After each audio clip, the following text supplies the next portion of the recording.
Students, आज हम पढ़ेंगे रिफ्रैक्शन ऑफ लाइट। तो जो रिफ्रैक्शन ऑफ लाइट है वो एक्चुअली क्या है? Change in path of light when light travel from one medium to another medium. तो जब लाइट एक मीडियम से दूसरे ट्रांसपेरेंट मीडियम में एंटर करती है तो लाइट की जो वेलोसिटी है वो चेंज हो जाती है। And you know where velocity has speed as well as direction. तो जब वेलोसिटी चेंज होगी तो जाहिर सी बात है उसका पाथ चेंज हो जाएगा, डायरेक्शन ऑफ मोशन चेंज हो जाएगा। तो जो रिफ्रैक्शन ऑफ लाइट है वो हम अगर एक सिंपल सेंस में लिखना चाहें तो वो हम क्या कहेंगे कि it is just change in path of light. और इसकी वजह क्या है कि when light travel from one medium to another।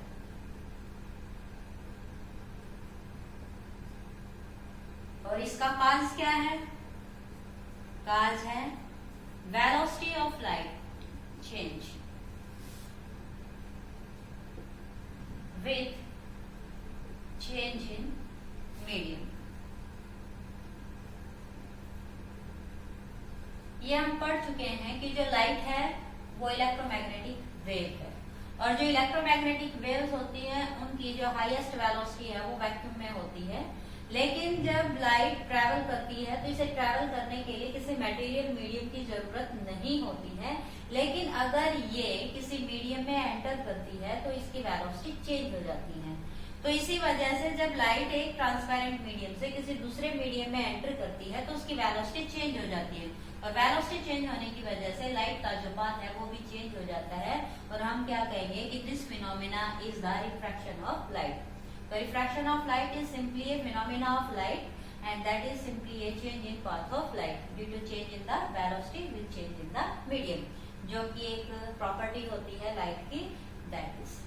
अब आप ये कहेंगे कि जो रिफ्रैक्शन ऑफ लाइट है इसका यूज क्या है? तो जो रिफ्रैक्शन ऑफ लाइट है वो हमारी डे टू डे लाइफ में, या ये कहिए कि in our atmosphere, in our surrounding, जो भी कुछ हम देख पा रहे हैं वो सारे हमारी लाइफ की क्या है? फिनोमिना। तो जो लाइट है उसकी हमारी लाइफ में बहुत सारे फिनोमिना एग्जिस्ट करते हैं जिनकी वजह से इस ब्यूटीफुल नेचर के जो कलरफुल नजारे हैं वो हम देख पाते हैं, और उन्हीं सब में एक वजह है रिफ्रैक्शन ऑफ लाइट। तो जो रिफ्रैक्शन ऑफ लाइट है इसी की वजह से हमें रात के समय आसमान में तारे टिमटिमाते हुए दिखाई देते हैं। इस रिफ्रैक्शन ऑफ लाइट की वजह से ही जो है आप कभी देखेंगे कि जो पानी से भरा टब है उसमें अगर कोई चीज पड़ी है या उसका जो बॉटम है वो थोड़ा सा हमें ऊंचा दिखाई देता है। मीन्स अगर हम एक डेंसर मीडियम में देखेंगे तो हमें ऑब्जेक्ट्स अपलिफ्ट दिखाई देती हैं। तो ये जो चीजें हैं कि हमें जो अपीयरेंस लगता है ऑब्जेक्ट्स का, ये सिंपली क्या है? Refraction of light. जब हम हवा से ग्लास में देखते हैं, हवा से पानी में देखते हैं, पानी से ग्लास में देखते हैं, तो एक्चुअली जो ऑब्जेक्ट्स का अपीयरेंस है वो नेचुरल अपीयरेंस से क्या होता है? डिफर। और इन सब की वजह क्या है? Change in path of light and simply you can से रिफ्रैक्शन ऑफ लाइट।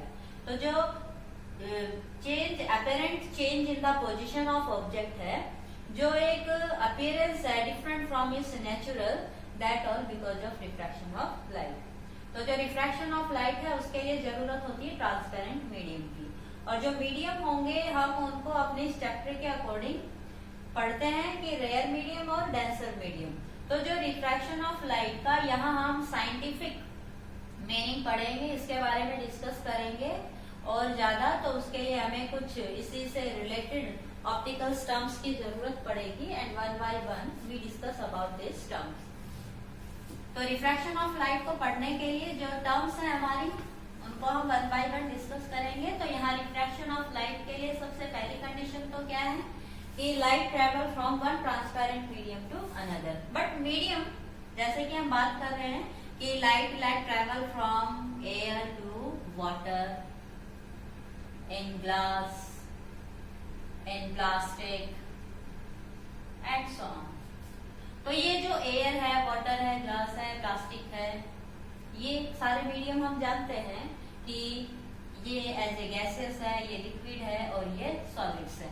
लेकिन इनके स्टेट के अलावा भी इनमें एक डिफरेंस है, जो कि हम इस चैप्टर के अकॉर्डिंग ऑप्टिकल टर्म्स के फॉर्म में हम पढ़ते हैं कि these some mediums are rare and some are denser. तो जब हम एक मीडियम को दूसरे मीडियम से कंपेयर करेंगे तो हम कहेंगे one is rare and one is denser. तो जो रेयर होता है उसका यहाँ मीनिंग होता है हल्का, डेंसर का मतलब होता है भारी। लेकिन यहाँ हल्का और भारी वेट की वजह से नहीं है, यहाँ एक्चुअली एटॉमिक जो डेंसिटी है उसकी हम बात कर रहे हैं। तो जो गैसेस मॉलिक्यूल्स होते हैं उनकी एटॉमिक डेंसिटी क्या होती है, लेस। लिक्विड्स जो है उनकी गैस से क्या होती है, ज्यादा। और जो सॉलिड्स है उनकी डेंसिटी क्या होती है, गैस और लिक्विड से भी ज्यादा। तो जब हम बात करते हैं एक मीडियम से दूसरे मीडियम की, तो जिनकी डेंसिटी कम है वो क्या होते हैं, रेयर। जिनकी डेंसिटी ज्यादा है वो क्या है, डेंसर। तो अगर हम एयर और वाटर की बात करें तो air is a rare medium, water is a denser medium. और जब हम वाटर और ग्लास की बात करेंगे तो water is rare medium and glass is a denser medium. तो यहाँ जो ये मीडियम की प्रॉपर्टी है कि आइदर रेयर और denser, it is simply the molecular और you can say atomic density. जहाँ पार्टिकल्स पास पास होते हैं वो डेंस कहे जाते हैं, और जब पार्टिकल्स दूर दूर होते हैं, मॉलिक्यूल्स एटम दूर दूर होते हैं उस सब्सटेंस के, वो रेयर कहे जाते हैं। लेकिन हम जब दो मीडियम की डिस्कस करेंगे तो हम उनकी डेंसिटी को डिस्कस करेंगे। तो that may be one is rare and one is denser. लेकिन यहाँ जो हम पढ़ना चाहते हैं वो हम पढ़ेंगे ऑप्टिकल डेंसिटी। तो यहाँ जो वर्ड है आपका ऑप्टिकल डेंसिटी, उसका मतलब क्या है कि जो लाइट है वो एक मीडियम से दूसरे मीडियम में जाती है तो उसकी वेलोसिटी चेंज हो जाती है। That is because of optical density of the medium. तो जो ऑप्टिकल डेंसिटी होती है मीन्स एक मीडियम में लाइट इजीली ट्रेवल करती है, उसकी स्पीड फास्ट होती है, और दूसरे मीडियम में उसकी स्पीड स्लो होती है। ओके तो जब किसी मीडियम में लाइट स्लो चलती है तो it is called a denser, और जब किसी मीडियम में लाइट फास्ट चलती है तो दैट इज ए रेयर। तो जब हम वेलोसिटी ऑफ लाइट की बात करें, उसकी स्पीड की, स्लो और फास्ट की बात करें, तो रेयर मीडियम में वेलोसिटी क्या होती है, स्पीड क्या होती है, फास्ट। ओके और जब हम डेंसर मीडियम की बात करते हैं तो डेंसर मीडियम में लाइट की जो वेलोसिटी है वो क्या होती है, स्लो। क्लियर। तो जहाँ वेलोसिटी ऑफ लाइट स्लो हो जाए that is a denser medium, और जहाँ वेलोसिटी ऑफ लाइट फास्ट हो that is a rare medium. अब यहाँ जो एक साइंटिफिक टर्म आएगी हमारे सिलेबस से रिलेटेड, इस चैप्टर से रिलेटेड, वो है आपका रिफ्रैक्टिव इंडेक्स। तो जो रिफ्रैक्टिव इंडेक्स है वो एक्चुअली एक तरह से ऑप्टिकल डेंसिटी को ही शो करता है कि एक मीडियम दूसरे मीडियम से कितना डेंसर या रेयर है। एक मीडियम से दूसरे मीडियम में लाइट कितना फास्ट या स्लो चलती है। तो यहाँ जो एक टर्म है that is called refractive index. हम पहले इसके बारे में पढ़ेंगे। तो जो रिफ्रैक्टिव इंडेक्स है स्टूडेंट्स, आपकी बुक में इसका सिंबल एन भी हो सकता है या न्यू भी हो सकता है। कुछ बुक्स में एन से लिखते हैं रिफ्रैक्टिव इंडेक्स को, कुछ बुक्स में न्यू से लिखते हैं। तो जो रिफ्रैक्टिव इंडेक्स है it is actually optical density of a medium with respect to another. तो सबसे पहले तो हम बात करेंगे कि एक मीडियम है हमारा वैक्यूम, और एक है लेट योर एयर या वाटर या ग्लास। ओके तो ये जो हमारे पास मीडियम है, तो हम इन मीडियम्स को डिस्कस करेंगे वैक्यूम के साथ। तो जब हम किसी मीडियम की ऑप्टिकल डेंसिटी किसके साथ कंपेयर करें, वैक्यूम के साथ, then we say absolute refractive index।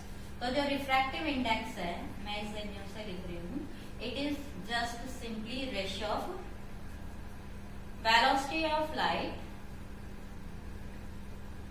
in vacuum to velocity of light in a medium।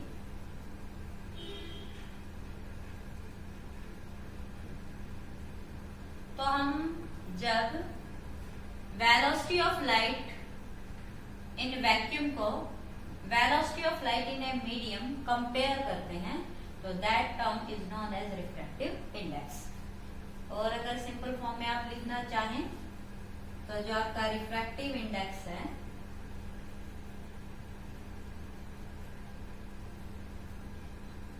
Velocity of light in vacuum का सिंबल हम लिखते हैं सी। जहां कहीं भी आपको फिजिक्स में सी दिखाई दे, it means velocity of light in vacuum.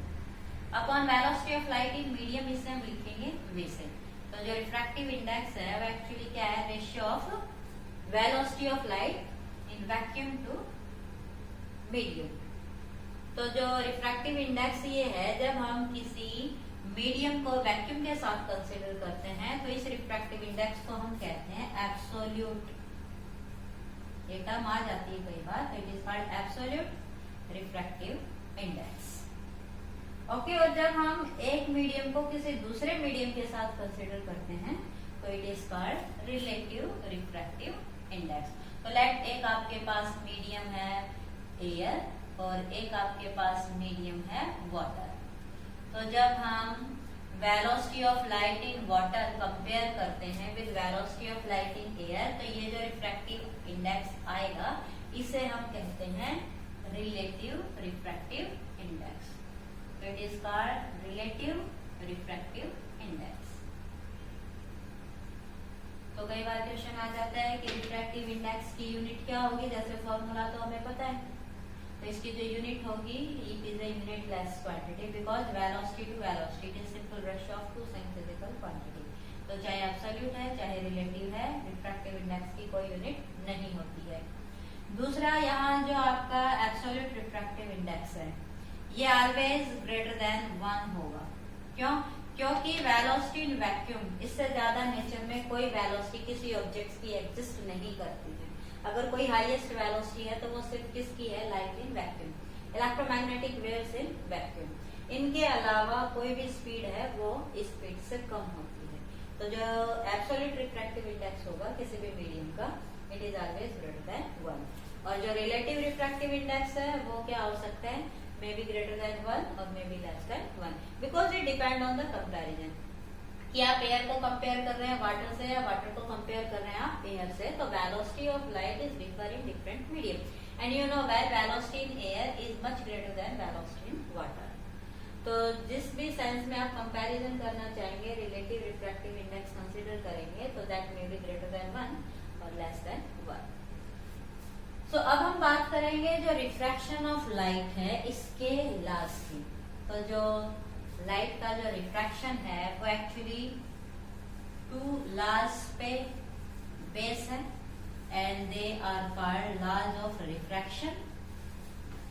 अब जब हम उन्हें पढ़ेंगे तो हमें इन टर्म्स की जरूरत पड़ेगी, इसलिए हमने पहले इन्हें डिस्कस कर लिया है ताकि उन्हें कंसीडर करते हुए परेशानी ना हो।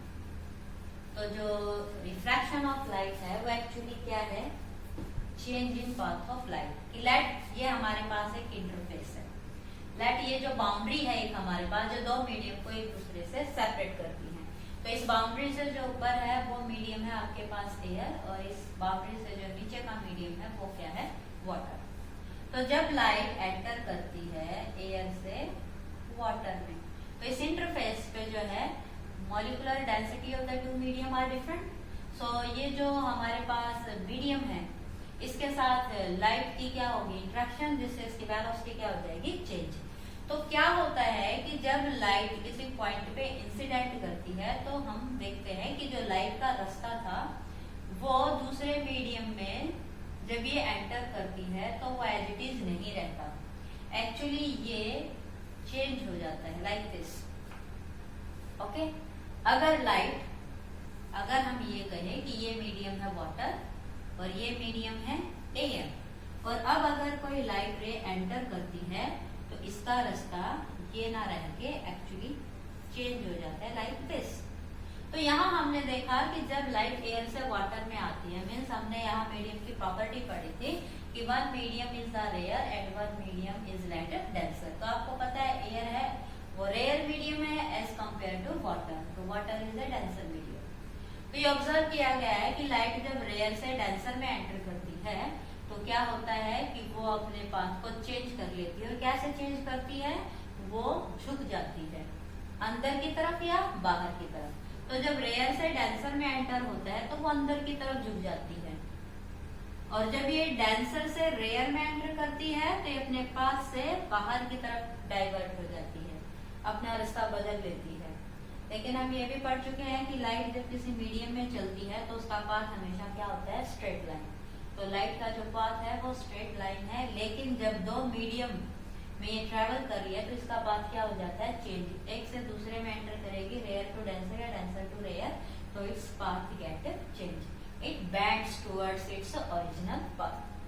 अब यहाँ हम जो एक स्टेटमेंट लिखेंगे वो क्या है कि ये ऐसा होता है एक्चुअली, इसलिए ये ऐसा लिखा गया है। तो हम क्या कहेंगे कि जब लाइट रेयर से डेंसर में एंटर करती है तो वो नॉर्मल की तरफ झुक जाती है। तो ये हम पॉइंट ऑफ जो इंसिडेंस है, यहाँ एक परपेंडिकुलर लाइन ड्रॉ कर लेंगे ऊपर भी और नीचे तक। तो ये नॉर्मल लाइन कही जाती है इस इंटरफेस पे at the point of incidence. तो यहाँ this is the angle of incident. Incident ray normal के साथ जो एंगल बनाए वो एंगल ऑफ इंसिडेंस है, जैसे हम रिफ्लेक्शन ऑफ लाइट में पढ़ के आए थे। अब सेम जब लाइट रिफ्रैक्ट हो गई है तो ये नॉर्मल के साथ जो एंगल बनाएगी, तो ये जो change in path of light है ये थी हमारी इंसिडेंट लाइट, लेकिन ये हमारी रिफ्रैक्टेड लाइट। तो ये जो रिफ्रैक्टेड रे है ये नॉर्मल के साथ जो एंगल बनाएगी इस एंगल को हम कहते हैं r, that is called angle of refraction. The angle between normal and refracted ray is called angle of refraction. Same is here. Normal draw कीजिए at the point of incidence. तो इसमें क्या होता है कि जब लाइट डेंसर से rare medium में एंटर करती है तो वो अपना पाथ चेंज कर लेती है, मीन्स नॉर्मल से दूर हो जाती है, और यहाँ जो एंगल होगा that is called angle of refraction. तो यहाँ एक प्रॉपर्टी और आ गई है रिगार्डिंग एंगल, क्या कि जब लाइट रेयर से डेंसर में एंटर करती है तो वो झुक जाती है अंदर की तरफ, प्लस जो एंगल ऑफ रिफ्रैक्शन है it is less than angle of incidence. और जब लाइट डेंसर से रेयर में एंटर करती है तो angle of incidence is greater than angle of refraction is greater than angle of incidence. हमें इन एंगल्स की भी जरूरत पड़ेगी जब हम लॉज ऑफ रिफ्रैक्शन पढ़ेंगे। तो एक ये भी हमें क्लियर होना चाहिए कि जब रिफ्रैक्शन होता है रेयर से डेंसर में या डेंसर से रेयर में तो पाथ ऑफ लाइट कैसे चेंज होता है। तो आप याद रखेंगे कि how path of light change when it travel from a rare to denser to rare medium. तो अब हम डिस्कस करते हैं इसके लॉज के। तो जैसे लॉज ऑफ रिफ्लेक्शन थे वहां हमने 2 लॉ पढ़े थे, सेम यहाँ भी हम 2 लॉ डिस्कस करेंगे। Refraction of light, laws of refraction of light या लॉज ऑफ रिफ्रैक्शन ही हम कहते हैं। तो जो लॉज ऑफ रिफ्रैक्शन है इनमें जो आपका फर्स्ट लॉ है वो क्या है कि incident light, refracted light and normal lie in the same plane। जैसे कि हमने अभी बोर्ड पे जो बना के देखा था कि जो इंसिडेंट रे है और जो रिफ्रैक्टेड रे है वो सेम प्लेन पे लाई करती है। सेकंड है स्नेल्स लॉ भी कहते हैं इसे हम, स्नेल्स लॉ। इसे स्नेल्स लॉ क्यों कहते हैं हम, ये स्नेल्स ने दिया था और ये किसके लिए दिया था, एंगल और refractive index of a medium का रिलेशन है कि हमारे पास जो 2 मीडियम थे उन 2 मीडियम में जो एंगल्स और रिफ्रैक्टिव इंडेक्स है उनका आपस में रिलेशन है। और वो रिलेशन क्या कहता है कि refractive index of a medium and sine of angle of that medium is a constant. Okay, इसकी दूसरी फॉर्म भी है कि हमारे पास जो 2 मीडियम है उनमें एक मीडियम का रिफ्रैक्टिव इंडेक्स है लेट μ1, एक मीडियम में जो एंगल बना था वो था angle of incidence is equal to refractive index of second medium, and जो एंगल बना था वो क्या था, एंगल ऑफ रिफ्रैक्शन। तो ये भी इसकी एक फॉर्म है। ओके, हम इसे दूसरी फॉर्म में भी लिख सकते हैं कि sine of I upon sine of R is equal to μ2 upon μ1। इसके एक थर्ड फॉर्म ये भी है। तो ये जो तीनों फॉर्म है ये स्नेल्स लॉ की फॉर्म, आप इसे जिस सेंस में चाहे पढ़ सकते हैं। तो this sine i upon sine r is nu2 upon nu1 is called Snell's law. So these are the two laws of refraction. तो क्या है कि जब हम स्नेल्स लॉ की बात करते हैं तो हम क्या कहते हैं कि जो हमारे पास दो मीडियम है, लाइक ये कोई रेयर मीडियम है और ये डेंसर मीडियम है, और जब लाइट इस पॉइंट पे इंसिडेंट करती है तो ये हम पहले नॉर्मल खींच लेते हैं, तो this is the angle of incidence, और ये क्योंकि रेयर से डेंसर में जा रही है तो ये सीधी ना जाके इस तरफ झुक जाती है, तो दैट इज योर रिफ्रैक्टेड रे। तो ये जो आपकी इंसिडेंट और रिफ्रैक्टेड रे है और ये जो नॉर्मल है, ये एक्चुअली तीनों एक ही प्लेन में है। दूसरी बात कि इसका जो रिफ्रैक्टिव इंडेक्स है दैट इज nu1 और इसका रिफ्रैक्टिव इंडेक्स है nu2। तो हम इस मीडियम के एंगल और रिफ्रैक्टिव इंडेक्स की बात करेंगे तो वो इसके रिफ्रैक्टिव इंडेक्स और इस एंगल के इक्वल होगा। तो this is nu1 sin of I is equal to nu2 sin of R। यहाँ अगर हम कहिए रेयर मीडियम है, ओके, इसकी डेंसिटी कम है तो ये वैल्यू क्या होगी, स्मॉल। लेकिन जब हम इन दोनों एंगल्स की बात करेंगे तो angle I is greater than angle R। तो अगर nu1 स्मॉल है तो I क्या है, लार्ज। ओके, सेम इस मीडियम की जब हम बात करेंगे तो डेंसर है, तो रिफ्रैक्टिव इंडेक्स क्या होगा, लार्ज, लेकिन एंगल ऑफ रिफ्रैक्शन क्या है, स्मॉल। मीन्स अगर एक फिजिकल क्वांटिटी इंक्रीज होती है तो दूसरी क्या होगी, डिक्रीज। एक अगर इंक्रीज होती है तो दूसरी क्या हो जाएगी, डिक्रीज। मीन्स जो वैल्यू इस प्रोडक्ट की होगी वही वैल्यू इसकी होगी। इसलिए हम इसको कॉमन सेंस में क्या लिखते हैं कि product of refractive index and sine of angle of a medium is a constant. Means इन दोनों का प्रोडक्ट अगर आप एक मीडियम से दूसरे मीडियम में डिस्कस करेंगे तो this product is equal to this. This is your Snell's law. और आप ये भी लिख सकते हैं कि sine I upon sine R is equal to nu2 upon nu1, and this is called refractive index of medium this कि ये हमारे पास एक मीडियम का दूसरे मीडियम के रिफ्रैक्टिव इंडेक्स का क्या आ गया है, comparison, and this is a constant.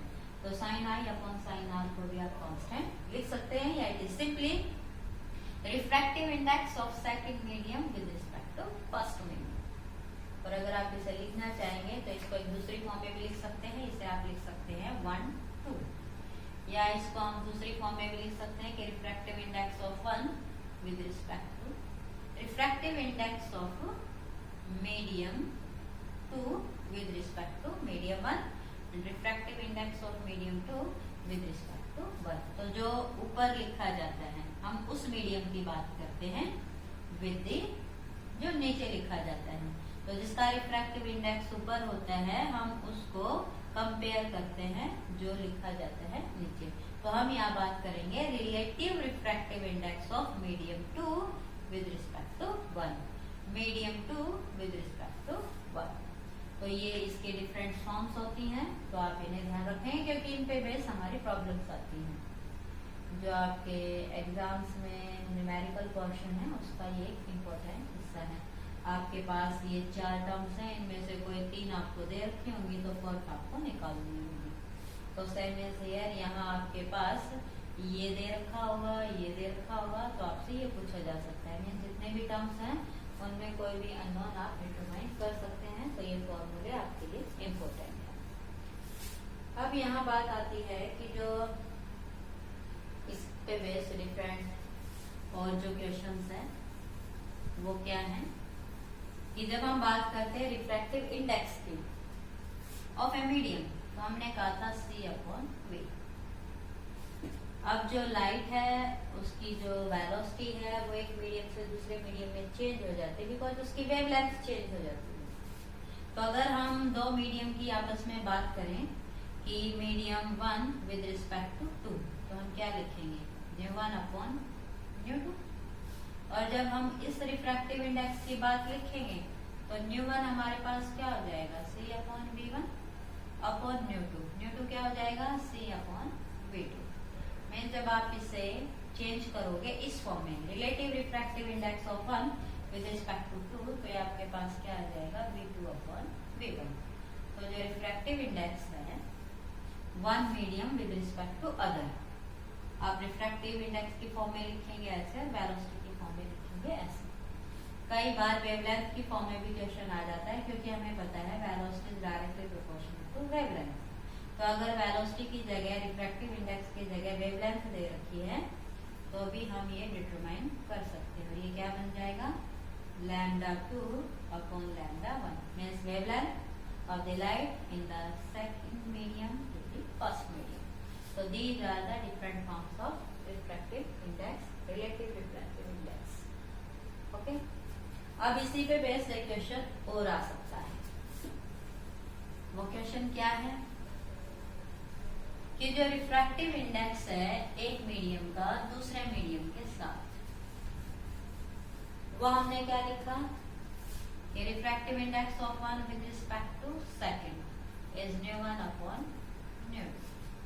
अगर हमें लिखना पड़ जाए refractive index of medium second with respect to one, तो हम क्या लिखेंगे, refractive index of second with one means one with two is reciprocal of two with one means refractive index of 1 with 2 is 1 upon refractive index of 2 with 1। तो आपको air का water के साथ दे सकते हैं, तो आप वाटर का एयर के साथ निकाल लेंगे। तो ये इस तरह के भी क्वेश्चन आ जाते हैं कि let refractive index of air with water है 3/4। ओके, तो refractive index of water with air निकालिए तो वो क्या हो जाएगा, सिंपली इसका रेसिप्रोकल मींस 4/3। ओके, तो इस तरह के क्वेश्चन आ जाते हैं। इसी तरह से आपके सिलेबस से रिलेटेड एक क्वेश्चन और है इसी पे बेस, क्या कि अब हमारे पास एक नहीं कितने मीडियम, दो नहीं कितने मीडियम हो, 3 मीडियम। तो लेट वो 3 मीडियम है ए, बी और सी। तो अगर refractive index of A with B and refractive index of B with C and refractive index of C with A हम लिखे तो इन तीनों का प्रोडक्ट होगा 1। A with B, B with C and C with A, then this product is equal to 1। कि आपके पास 3 medium है। अगर हम उनका आपस में रिलेटिव रिफ्रैक्टिव इंडेक्स अगर इस तरह से लिखते हैं कि A with B, B with C and C with A, तो इन तीनों का प्रोडक्ट होगा 1। ये आप प्रूव भी कर सकते हैं। कैसे, ये refractive index of A with B, तो हम क्या लिखेंगे, मैं upon B, B with C तो बी अपॉन सी, और सी विद ए तो सी अपॉन ए। जब आप इन्हें देखेंगे तो इट इज सिंपली योर 1। तो यहाँ से भी क्वेश्चन आ सकता है कि आपके पास 2 दे रखे होंगे तो आपसे तीसरा पूछा जा सकता है। ओके, तो अगर आपके पास न्यू ए सी निकालना हो तो वो क्या होगा, 1 upon refractive index of A with B and B with C. तो ये इस तरह की भी प्रॉब्लम्स आ सकती है, तो ध्यान रखेंगे। These are the important question regarding the refractive index. अब यहाँ एक टर्म और आती है, लेटर डिस्प्लेसमेंट। लेटर इन्वर्जन हमने पढ़ा था रिफ्लेक्शन में, यहाँ हम पढ़ेंगे लेटर डिस्प्लेसमेंट। जो लेटर डिस्प्लेसमेंट है वो क्या होता है,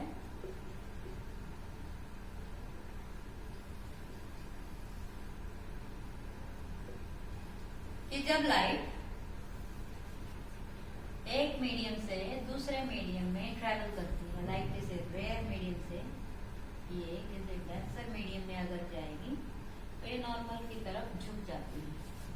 मीन्स इसका जो ओरिजिनल पाथ था वो ये होना चाहिए था, लेकिन मीडियम चेंज होने से इसका पाथ क्या हो गया, चेंज। तो ये जो हमारे पास रिफ्रैक्टेड रे है और ये जो हमारे पास इंसिडेंट रे है, इनके बीच में क्या है, शिफ्टिंग है। ओके, और ये शिफ्टिंग कितनी है ये अगर हमें पता चल जाए तो that is called lateral displacement. लेकिन ये जो लेटर डिस्प्लेसमेंट है ये हम यहाँ नहीं बल्कि किसमें कंसिडर करेंगे, एक रेक्टेंगुलर ग्लास स्लैब में, जो हमारे सिलेबस का हिस्सा है कि हमारे पास एक रेक्टेंगुलर ग्लास स्लैब है। Okay, it is a transparent medium, rectangular glass slab, और जब लाइट इस रेक्टेंगुलर ग्लास स्लैब पे इंसिडेंट होती है, इस फर्स्ट फेस पे। तो ये मीडियम यहाँ एयर से लाइट आई ग्लास में, that is the denser medium. और ग्लास से निकल के जब ये एयर में जाएगी तो it is again a rare medium. तो जब लाइट रेयर से इस डेंसर मीडियम में जाएगी तो ये नॉर्मल की तरफ झुक जाती है, और जब ये डेंसर से इस रेयर मीडियम में जाएगी तो ये नॉर्मल से झुक जाएगी।